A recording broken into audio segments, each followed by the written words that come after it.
네, 오늘은 무너진 성벽을 재건하라 제목으로 같이 말씀 나누도록 하겠습니다. 조금 지났지만 우리 에스라 느헤미야 성경을 공동체 성경 읽기 통해서 우리가 다 읽었고 이제 에스더 성경을 여러분들이 읽고 계실 줄로 압니다. 그렇죠? 네. 원래 이 에스라 느헤미야 이 책은 두 권이 아니라 한 권이에요. 원래 한 권짜리인데 이렇게 나누어진 거죠. 그래서 내용이 서로 연결이 되고 있습니다. 시대적인 배경은 이 책이 쓰인 시대적인 배경은 이스라엘이라는 나라가 망했어요. 망하고 이제 포로로 끌려가요. 전쟁에서 졌기 때문에 포로가 돼서 이제 끌려가서 바벨론이라는 곳에서 무려 70여 년을 이렇게 포로 생활을 하게 되는 그런 상황, 이 상황 속에서의 시대적 배경을 가지고 있습니다. 성경은요, 우리가 느끼는 것보다 훨씬 거대한 역사를 다루고 있습니다. 우리가 그냥 성경 한 페이지 한 페이지 그냥 읽는 것 같지만은 그 한 페이지가 때로는요 몇백 년이라는 시간이 흘러가기도 합니다. 그러니까 여러분 우리 성경을 읽을 때 역사적인 관점으로 읽는 것도 굉장히 필요하죠. 이게 성경이 그냥 어떤 소설이 아니잖아요. 없던 일을 상상해서 쓴 내용이 아니라 실제 있었던 역사적인 사건이에요. 그렇지만 또 일반 역사서와 조금 다른 것은 그 있었던 사건에 대한 해석, 그 사건에 대한 관점이 다른 것이죠. 그래서 성경은 그런 수천 년의 역사를 기록하고 있기 때문에 성경을 읽으면 읽을수록 우리는 겸손해지는 거예요. 성경을 정말 잘 읽고 있잖아요. 성경을 제대로 읽고 있잖아요. 그럼 우리는 늘 겸손해질 수밖에 없습니다. 그 오랜 거대한 시간 속에 나라는 한 사람의 인생은 감히 비교할 수도 없는 그 거대한 시간 속에서 하나님이 여전히 살아계시고 하나님이 여전히 그 역사를 주관하고 계시고 라는 것을 우리가 수천 년이라는 시간을 뛰어넘어서 성경을 통해서 보기 때문에 여러분 우리는 역사 앞에서 성경 앞에서 겸손해지게 됩니다. 한 시대를 호령했던 황제도 아니면 영웅도 이 역사 앞에서는요 수천 년의 역사 앞에서는 그냥 저 사람은 지나가는 사람 이렇게 비춰질 수도 있다라는 것이죠. 여러분 영화나 드라마 같은 데 보면은 이름 없이 무명의 배우들 있잖아요. 엑스트라 배우들 있잖아요. 지나가는 사람 1, 식당 주인 2 이렇게 그렇게 거대한 역사 앞에서는 한 사람의 인생은 그렇게 작게 여겨질 수도 있습니다. 그렇기 때문에 우리는 성경을 이런 겸손한 마음으로 또 바라보고 우리의 인생을 또 바르게 겸손한 자세로 돌아보는 것이 필요합니다. 특별히 이 에스라 느헤미야 앞에 역대기는 이스라엘 나라가 망하고 포로로 끌려간 그 시대의 이야기입니다. 그리고 이어서 나오는 에스라 또 느헤미야는 포로에서 돌아온 이야기입니다. 그래서 에스라 1장 1절 2절 말씀에 보면은요 이렇게 기록합니다. 바사왕 고레스 원년에 여호와께서 예레미야의 입을 통하여 하신 말씀을 이루게 하시려고 바사왕 고레스의 마음을 감동시키심에 그가 온 나라에 공포도 하고 조소도 내려 이르되 바사왕 고레스는 말하노니 하늘의 하나님 여호와께서 세상 모든 나라를 내게 주셨고 나에게 명령하사 유다 예루살렘의 성전을 건축하라 하셨나니. 아멘. 이게 이제 이 시대에 대한 시점을 얘기하고 있는 것이에요. 여러분 포로로 끌려간 지가 70년이라는 세월이 지났습니다. 그래서 지금 읽었던 이 구절은 역대기의 마지막 구절과 똑같습니다. 똑같은 내용을 반복해서 표현해요. 이 말은 뭐냐면 저자가 같다는 거예요. 그리고 이 책을 기록을 남긴 목적도 맥락이 연결되어져 있다라는 거예요. 나라가 망하고 포로가 된 현실 생각해 보면 얼마나 비참합니까? 얼마나 절망스럽습니까? 요즘 현대전을 봐도 우리가 뉴스를 통해서 생생하게 보는 시대가 되었어요. 전쟁이라는 것이 얼마나 끔찍하고 참혹한 것인지. 지금 또 국제 정세의 불안한 요소로 이스라엘과 이란 사이에 또 전쟁이 시작이 되었고 여전히 러시아 우크라이나의 전쟁이 시작되었습니다. 그 뉴스들 보여질 때 한 번씩 비춰지는 그 화면을 보세요. 저런 곳에서 어떻게 사람이 살아갈 수 있는가? 정말 절망스럽고 너무나 비참하고 너무나 끔찍한 현실일 수밖에 없습니다. 여러분, 지금 이 본문을 접하고 있는 그 당시의 사람들의 현실이 그랬다는 거예요. 전혀 회복될 소망과 위로를 찾지 못하는 그 상황 속에서 하나님은 이 말씀을 기록하게 함으로 인하여서 그들에게 또 우리에게 수천 년의 시대를 거슬러서 우리에게까지 여전히 전하고자 하는 메시지는 무엇입니까? 우리 생각에는 이제 다 끝났구나. 절망밖에 없구나. 슬픔밖에 없구나. 괴로움밖에 없구나. 라고 여겨지는 그 인생이 아니다라는 거예요. 그런 인생이, 그런 형편이, 그런 상황에 있는 사람이 있다면 오늘 이 말씀을 붙들으라는 것입니다. 오늘 이 말씀을 듣고 다시 하나님이 어떤 하나님인지 기억하라는 것입니다. 절망의 상황 속에서 어떻게 다시 일어설 수 있는지, 어떻게 다시 회복될 수 있는지 오늘 느헤미야를 통해서 하나님께서 우리에게 전하는 분명한 메시지가 있습니다. 여러분, 느헤미야가 했던 큰 업적 가운데 하나가 뭐냐면요, 완전히 무너져버린 예루살렘 성전이 아니라 성벽에, 성전을 둘러싸고 있는, 도시를 둘러싸고 있는 성벽이 있어요. 고대 사회는 그렇잖아요. 성벽이 이렇게 둘러서 그 도시를, 한 마을을 이렇게 경계선을 지켜주고 있죠. 그 성벽이 완전히 무너졌어요. 그걸 다시 쌓으려고 지난 몇십 년 동안 많은 사람들이 시도하고 노력하고 애썼지만 아무도 성공 못했습니다. 그래서 많은 사람들 생각에는 이건 안 되는 일인가 보구나 라고 그렇게 포기했던 이 성벽을 재건하는 일을 느헤미야가 예루살렘에 와서 무려 공사를 시작한 지 52일 만에 완전히 완벽하게 재건에 성공했다라는 것입니다. 그게 느헤미야라는 인생을 통해서 그가 이런 업적을 일으켰다라는 것을 기록하고 있는 것이고, 그 사건을 기록하고 언급하는 이유는 뭐냐면 그 사건이 그냥 일어난 일이 아니라 그 사건을 통해서, 그 사람을 통해서 하나님이 우리에게 전하고자 하는 메시지가 있어요.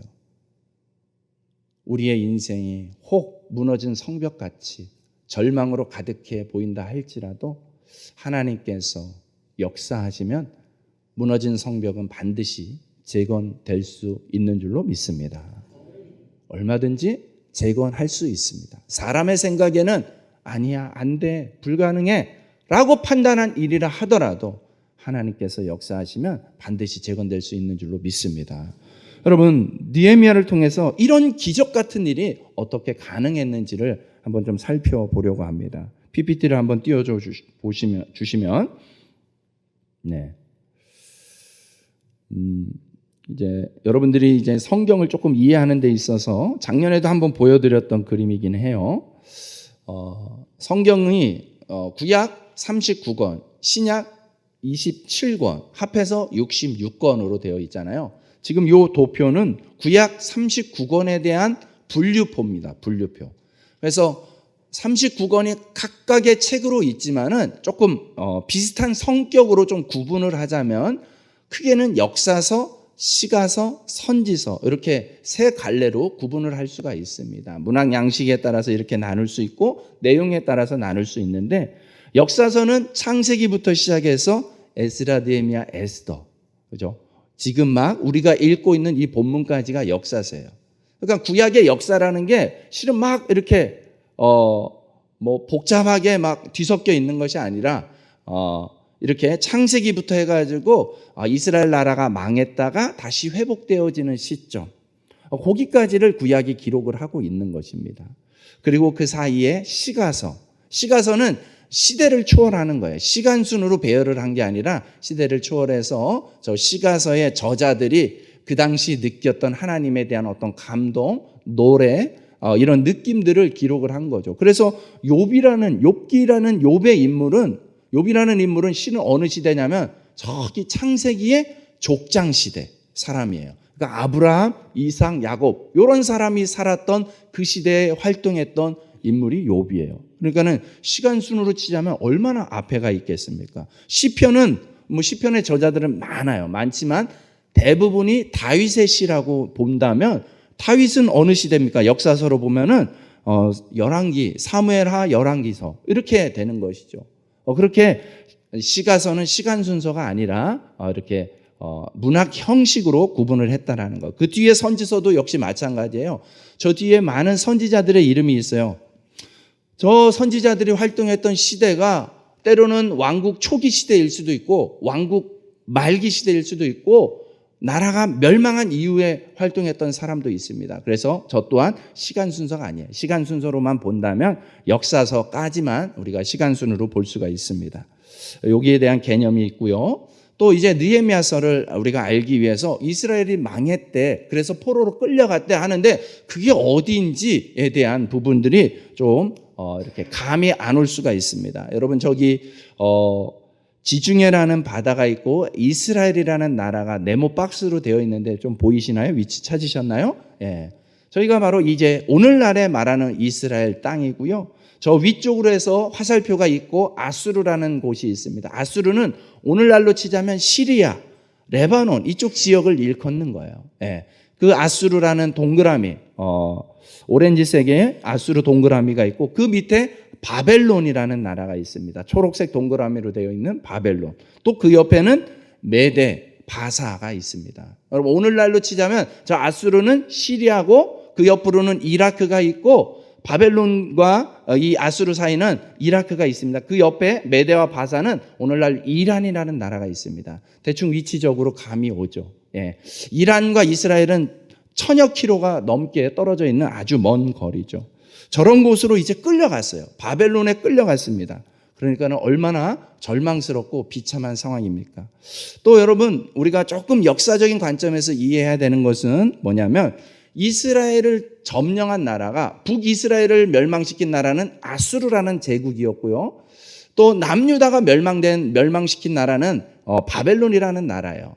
그러니까 아수르가 먼저 존재를 했고 아수르가 멸망을 하고 바벨론이 그 나라를 지배합니다. 바벨론이 또 지배하다가 멸망을 당해서 메데와 바사 연합국, 그래서 바사라는 나라에서 멸망을 당합니다. 그러니까는 주인이 계속 바뀌어요. 근데 여전히 이스라엘 백성들은 이제 전쟁이 완전히 망했고 포로로 끌려가서 포로로 지내고 있는 그런 상황입니다. 그래서 여러분들이 성경을 읽으면서 이런 역사적인 흐름들이 있구나라는 정도 이해하시면 되겠습니다. 그래서 왕들의 이름이 고레스, 다리오, 아하수에로, 아닥사스다 이런 사람들은 바사 제국의 황제들을 얘기하는 거예요. 그래서 포로로 끌려갔다가 포로에서 귀환하는 그 과정을 3차에 걸쳐서 포로로 해서 귀환을 하는데 1차가 스룹바벨이 지도자가 돼서 돌아오고 2차가 에스라, 3차가 느헤미야 이렇게 시간이 흘러가게 됩니다.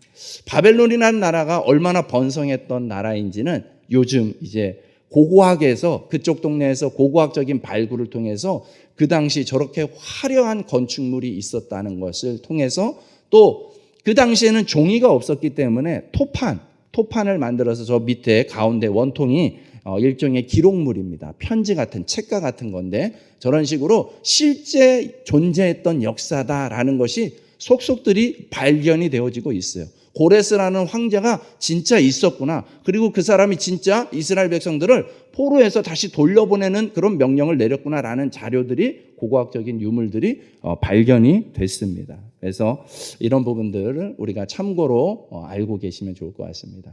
느헤미야라는 책을 통해서 하나님이 우리에게 전하고자 하는 중요한 사건이 아까 성벽이 회복됐다라고 이야기했습니다. 여러분 이걸 조금 구분하실 필요가 있는데 아까 1차 귀환했을 때 성전이 다시 재건되어지는 일이 있었고요. 에스라 2차 귀환자를 통하여서 말씀 회복 운동이 일어나고 3차 느헤미야를 통하여서 성벽이 회복되어지는 일이 있었습니다. 오늘 이 느헤미야라는 인물에 대해서 살펴볼 거기 때문에 느헤미야를 조금 더 이해한다면 느헤미야라는 이름의 뜻이 여호와께서 위로하신다라는 뜻이에요. 뭐라고 했듯이 여호와께서 위로하신다. 나훔 야훼라는 의미가 되는 거예요. 느헤미야가. 그래서 여호와께서 여호와께서 나훔 위로하신다 이런 의미가 된다라는 것이고 느헤미야는 실은 바벨론 태생이에요. 이스라엘에서 태어난 것이 아니라 포로로 끌려가서 거기서 태어난 사람이에요. 그래서 거기에 적응을 해가지고 그곳에서 승승장구 출세를 했어요. 그래서 술 맡은 관원장이라는 직함으로 소개되고 있어요. 술 맡은 관원장 겨우 그냥 이렇게 술 서빙하는 정도가 아니라, 그런 관점이 아니라 왕의 가장 최측근에서 일을 했다라는 거예요. 그것은 왕이 가장 신뢰할 수 있는 사람이었다는 거예요. 그리고 누구보다도 왕에게 이렇게 말을 할 수 있는 사람, 그러니까 아주 높은 고위 공직자였던 것이죠. 그런 잘 나가던 느헤미야가 오늘 이 느헤미야서를 읽다 보면은 예루살렘으로 돌아오게 되는 사건으로 소개를 하고 있습니다. 자, 이제 닫아주시고, 오랜만에 공부하는 기분이죠. 좀 우리가 부흥회를 전후해가지고 이 성경 읽기의 흐름이 조금 끊어진 것 같아서 오랜만에 작년에 썼던 자료들을 좀 활용해가지고 여러분에게 한 번 더 보여드리고 있습니다. 자, 이제 자연스러운 본문으로 이제 돌아와서, 여러분 세상적으로 굉장히 잘 나가던 느헤미야에게 어느 날 그 동생 하나니가 찾아와가지고 예루살렘에 자기가 갔다 온 이야기를 들려주는 거예요. 근데 그 이야기가 완전히 무너지고 폐허가 되어버린 자기 고국의 상황을 전하고 있는 거예요. 형님, 우리나라가 어떻게 됐는지 아세요? 완전히 망해버려가지고 정말 아무것도 남아있지 않은 폐허가 되고 말았습니다 라는 슬픈 이야기를 들려주는 것이죠. 이 말을 듣고 느헤미야의 반응이 어땠냐면 1장 4절에 보면은, 내가 이 말을 듣고 앉아서 울고 수일 동안 슬퍼하며 하늘의 하나님 앞에 금식하며 기도했다라고 기록을 하고 있습니다. 여러분, 느헤미야가 예루살렘 성벽을 재건하는 데 있어서 기적 같은 일을 경험했던 탁월한 지도자라고 소개를 드렸습니다. 그가 그럴 수 있었던 것은 그냥 단순하게 그의 개인적 능력으로만 일한 것이 아니라, 오늘 성경이 그 인물을 소개할 때에 느헤미야는 어떤 인물이냐, 그의 인생의 특징은 무엇이냐 했을 때 기도하는 사람이었다는 거예요. 기도하는 사람. 여러분, 성벽을 재건할 수 있었던 비결은 기도를 통하여서 재건할 수 있었다는 거예요. 하나님의 역사는 기도를 통해서 일어난 줄로 믿습니다. 무너진 성벽은 기도를 통해서 다시 재건된 것인 줄로 믿습니다.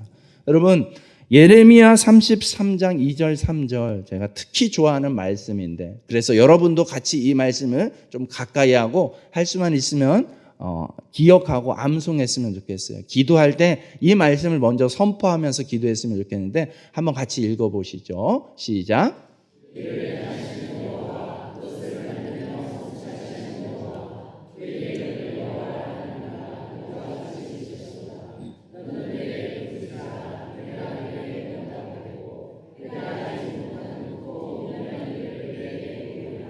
아멘. 여러분, 우리가 신앙생활을 한다 했을 때, 하나님을 믿는다 했을 때 여러 가지로 표현할 수 있어요. 교회 다녀요, 이렇게 예배를 드려요, 다양하게 표현할 수 있는데, 저는 여러분들이 빼놓지 않았으면 좋겠는 것이 뭐냐면, 하나님을 믿는다 했을 때 여러분, 기도하는 사람이라는 뜻이에요. 하나님께 기도하는 사람이라는 뜻이에요. 왜 하나님께 기도하냐? 하나님은 일을 행하시는 분이시기 때문이죠. 일을 만들고 성취하시는, 이루시는 분이시기 때문이죠. 그분을 의지하는 거예요. 그분을 의지하여서 그분에게 부르짖고 이야기하는 거예요. 그러면 하나님이 하신 약속이 있는데 내가 내게 응답하겠고, 크고 비밀한 일, 우리가 미처 알지 못하는, 우리의 생각을 뛰어넘는 것으로 우리에게 응답해 주시겠다. 하나님의 약속인 줄로 믿습니다. 이 약속을 붙잡고 기도하라는 것입니다. 그냥 막연하게 기도가 뭔지 잘 몰라서, 어떻게 해야 될지 몰라서 이렇게 자꾸 어떤 이유를 대기보다는, 여러분, 하나님의 이름을 부르며 기도하십시오. 하나님께서는 이와 같이 기도를 반드시 응답하시겠다고 우리에게 약속해 주신 줄로 믿습니다. 여러분, 느헤미야 1장에 보면 느헤미야가 기도하는 모습을 아주 구체적으로 보여주고 있어요. 앞에서 읽었던 4절 말씀에 보면, 그렇죠, 슬픈 어떤 상황, 그렇죠, 어떤 사건을 마주했을 때 그가 먼저 하나님 앞에 금식하며 기도해요. 그리고 5절 이어져서 보면은, 이르되 하늘의 하나님 여호와 크고 두려우신 하나님이요 주를 사랑하고 주의 계명을 지키는 자에게 언약을 지키시며 긍휼을 베푸시는 주여 간구하나이다. 여러분, 기도라는 것은 누구에게 하는 거라고요? 하나님께 하는 거예요. 하나님께. 그러니까 여러분, 기도를 너무 방법론적으로 이렇게 하는 게 맞나? 잘못된 기도는 아닌가? 너무 이거 가지고 씨름하지 마세요. 그냥 단순하게 생각하셔도 됩니다. 하나님이라는 대상이 있어요. 그분에게 이야기하는 거예요. 뭘 얘기할까요? 그건 그때마다 다르죠. 여러분이 저랑 만약에 만나서 이야기를 할 때 여러분 어떻습니까? 식사 때 전후에서 보면은 목사님 식사하셨어요? 이런 걸로 대화가 시작될 거예요. 아니면은 예배 때 만났으면 이렇게 금요 기도에 오랜만에 나왔으면 제가 이런 걸 묻겠죠. 무슨 기도 제목이 있나요? 그런 걸로 대화하는 거죠. 그러니까는 기도라는 것은 어떤 정형화된 틀이라기보다는 살아계신 하나님, 이 기도를 들으시고 기도에 응답하시겠다라는 그런 자세를 갖고 있는 그 하나님께 말하는 거예요. 그래서 내 어떤 필요, 내 어떤 어려움, 내 슬픔, 때로는 내 기쁨조차도 하나님께 말하는 거예요. 말하는 게 중요한 거죠. 오늘 느헤미야도 그러잖아요. 그 소식을 듣고 기도를 시작하는데 어떻게 기도합니까? 일단 하나님 부르고 보는 거예요. 일단 하나님을 향하여서 기도하는 것입니다. 여러분, 그리고 또 느헤미야의 참 지혜로운 기도의 모습이 뭐냐면 하나님께 간구할 때에 특별히 하나님의 말씀은 약속입니다. 약속을 말하는 것이 중요합니다. 9절 말씀 한번 읽어보시죠. 시작.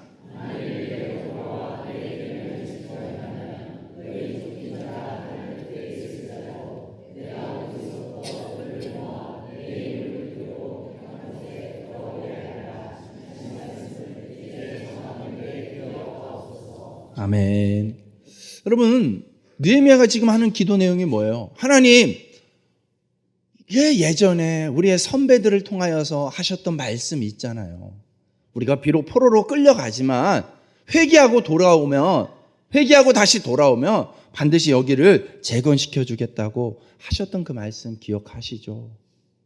하나님 말씀 붙잡고 기도하는 거예요. 그러니까 기도를 하다 보면 알게 됩니다. 기도는 하나님의 말씀을 붙잡고 하는 거라는 것을, 하나님의 약속을 붙잡고 하는 것이라는 것을. 여러분, 그래서 오늘 본문 우리가 8장을 읽고 있는데 오늘 본문에도 말씀 집회를 하는 장면이 나옵니다. 여러분, 기독교는 또한 말씀의 종교라고 표현할 수 있습니다. 무슨 종교요?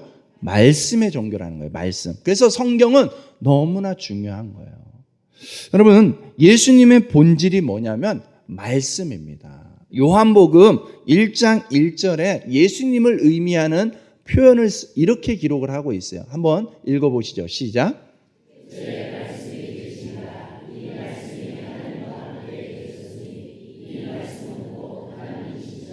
아멘. 태초에 말씀으로 계셨어요. 이 말씀이 하나님과 함께 계셨어요. 하나님은 삼위일체라고 하잖아요. 하나님, 예수님, 성령님 세 분이 한 분과 동일하다라고 표현하잖아요. 하나님과 함께 계셨다니까 그 옆에 계신 분이 누구예요? 예수님이죠. 근데 이 예수님의 정체성이 뭐냐면 말씀이라는 거예요. 여러분, 성벽 재건 공사가 끝나고 학사 에스라를 중심으로 해서 모든 백성을 수문 앞 광장에 모이게끔 합니다. 사람들이 많이 모였겠죠. 얼마나 많이 모였을까요? 당시에는 이렇게 좋은 음향시설이 없어요. 마이크 스피커가 없어요. 그러니까는 많은 사람들에게 학사 에스라가 말씀을 전해야 되니까는 학사 에스라 혼자만은 못하니까는 백성들 사이사이에 오늘 우리가 읽었던 본문의 4절 아니면 그 뒤에 7절에 보면 몇몇 사람들의 이름이 언급되거든요. 제사장들의 이름이에요. 그러니까 에스라가 읽어주면은 그것을 저 앞에 사람이 듣고 다시 또 전달해요. 그 다음 사람이 듣고 또 전달해요. 이런 식으로 해가지고 큰 대형 집회가 이루어지는 것입니다. 말씀 집회예요. 말씀을 읽고 그 말씀에 대한 의미를 해석해주는 그런 말씀 집회를 새벽부터 정오까지 했다고 합니다. 여러분, 이 고대 근동 지역의 날씨, 기후는요, 지금도 그렇죠. 햇빛이 너무나 강렬합니다. 그래서 여러분, 새벽부터 정오라는 것은 실은 사람이 야외 활동을 할 수 있는 하루 종일을 의미하는 것이기도 합니다. 그러니까 하루 종일 하나님 말씀, 오롯이 하나님의 말씀을 듣고 나누었다라는 거예요. 네. 여러분, 지금 할 일도 많은데 성벽도 재건해야 되고 성전도 여전히 보수해야 되고 여전히 사람들의 어떤 일터도 또 집도 다시 보수해야 될 것들이 너무 많은데, 할 일이 많은데 왜 이렇게 사람들이 모여 있을까요? 왜 이렇게 사람들이 할 일 없는 사람처럼 교회에 모여서 말씀 듣고 있는 걸까요? 여러분, 가장 본질이 회복되어지고 있는 거예요. 여러분, 말씀을 들을 때에 이 백성들의 반응이 어땠는지 6절 한 번만 우리 더 같이 읽어보도록 합시다. 시작. 에스라가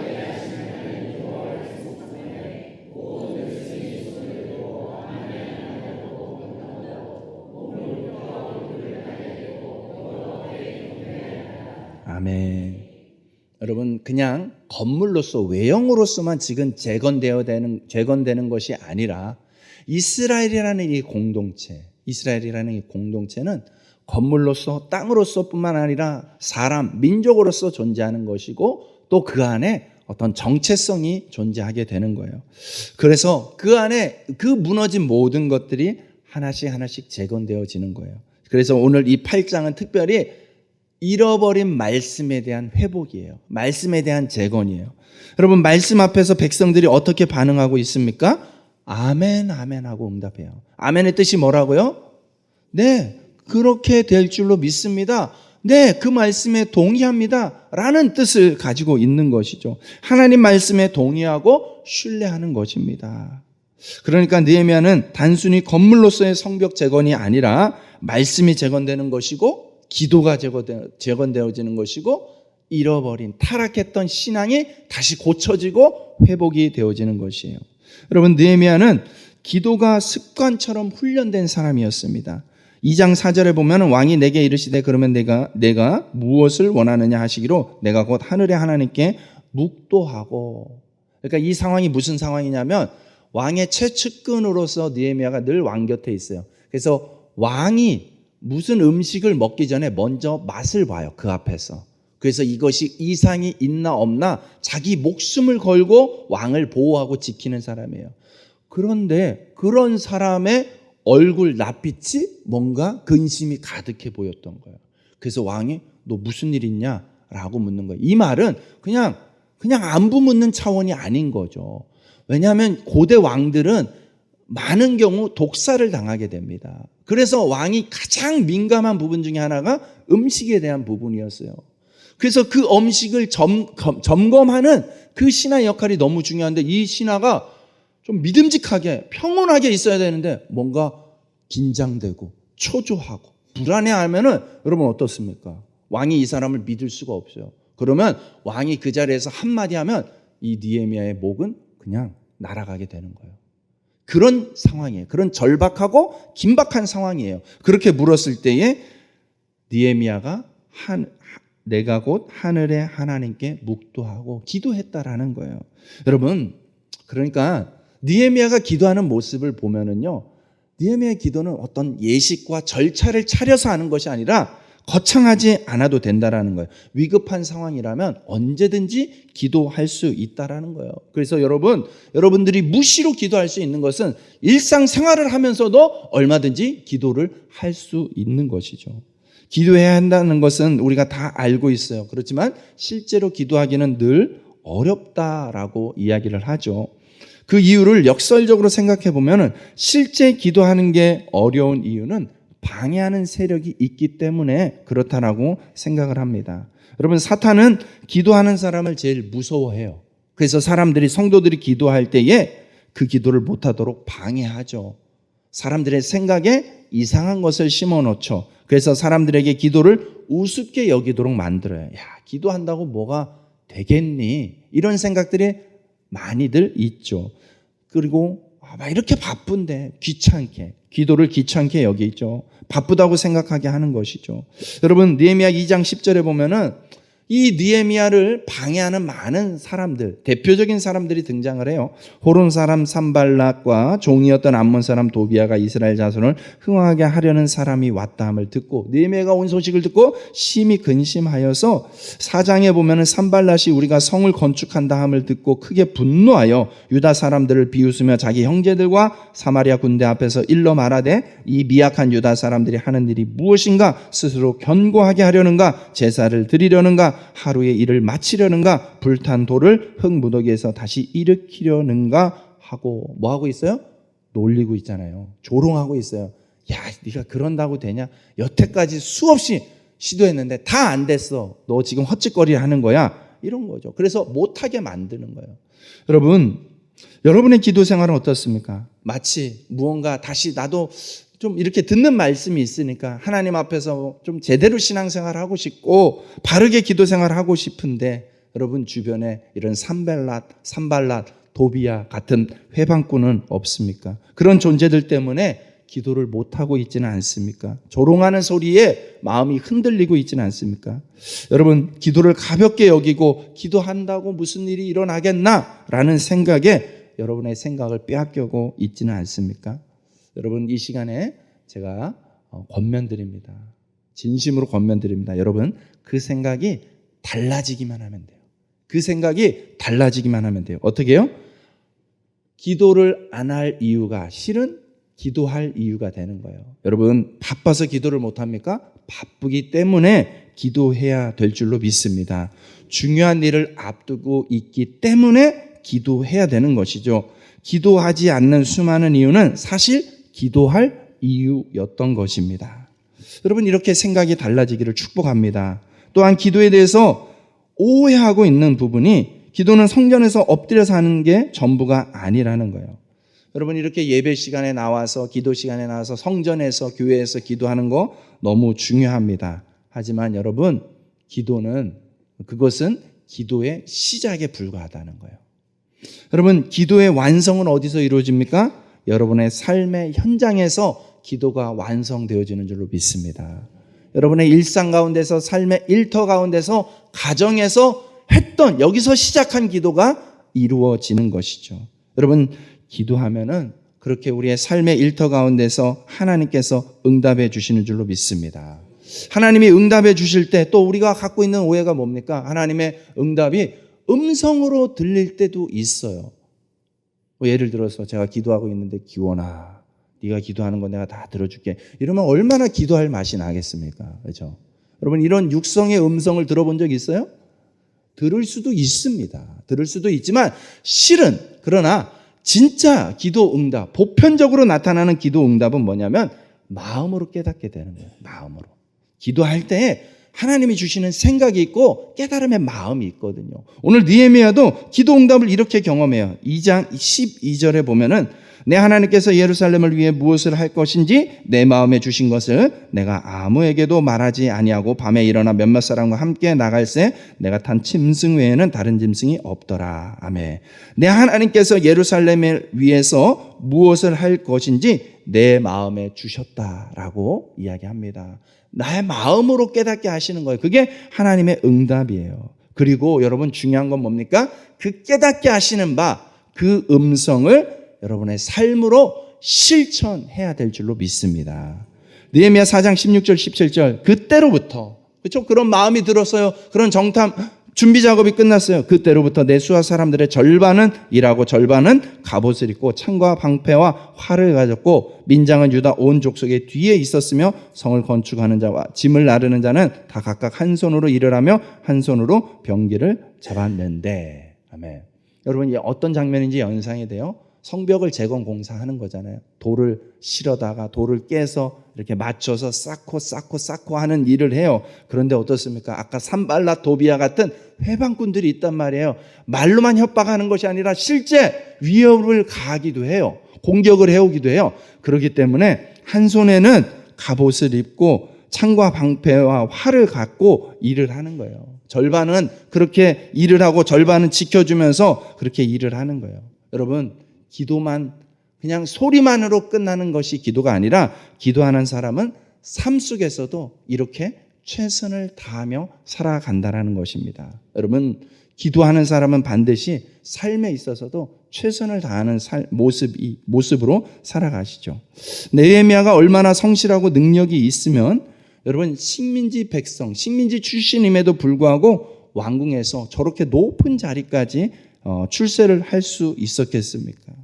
그에게 주어진 일들에 대해서 성실히 일했을 것입니다. 최선을 다했을 것입니다. 탁월한 능력이 있었을 것입니다. 그것이 증명이 됐을 것입니다. 그렇기 때문에 왕의 최측근까지도 갈 수 있었던 것이죠. 여러분, 느헤미야는 기도하는 사람이었는데 그가 기도하는 기도하는 모습은 삶의 성실함으로, 삶의 실력으로, 최선으로, 능력으로 나타났다는 것이에요.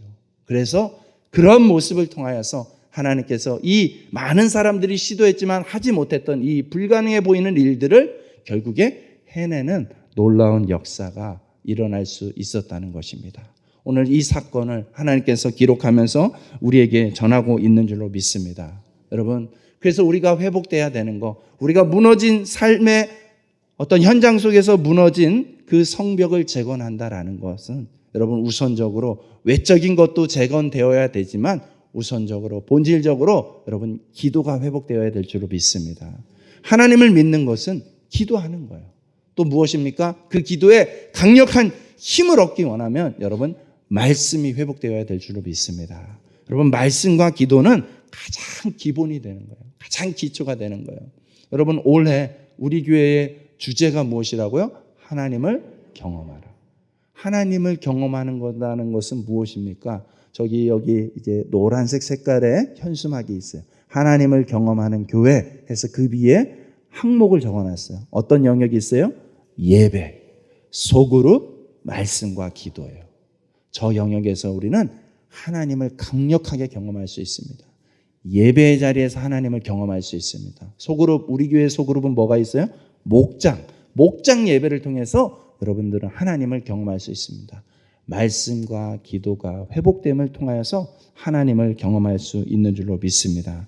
여러분 우리가 기도할 때 누구 이름으로 기도하죠? 기도 마무리할 때 예수님의 이름으로 기도하죠. 여러분 예수님은 우리의 완전한 위로자이십니다. 여러분 그 예수님의 역할을 하는 분이 지금 우리 안에 계시다고 우리가 믿고 인정하는 성령님이시죠. 성령님이 우리 안에 계세요. 성령님의 또 다른 이름은 뭐라고요? 보혜사 성령님이라고 해요. 보혜사라는 건 뭐냐면 위로자라는 뜻이에요. 위로자. 여러분 아까 느헤미야라는 인물을 소개하면서 느헤미야라는 이름의 뜻이 뭐라고 했죠? 나훔 야훼. 야훼는 하나님, 나훔은 위로자. 하나님께서 위로하신다는 거예요. 여러분 성경에서 오늘 느헤미야를 우리에게 소개하는 이유가 목적이 무엇이라고요? 하나님께서 우리의 위로자가 되신다는 사실을 드러내고 있는 거예요. 그 말씀을 전하고 있는 거예요. 여러분 이 말씀을 읽으면서 하나님이 우리 인생의 위로자가 되어주셔서 우리의 무너진 부분 다시 회복되고 다시 재건되어져야 되는 영역에 있어서 하나님이 위로하고 하나님이 도우실 줄로 믿습니다. 재건되는 그 삶을 살아내는 저와 여러분이 되시길 주님의 이름으로 축복합니다.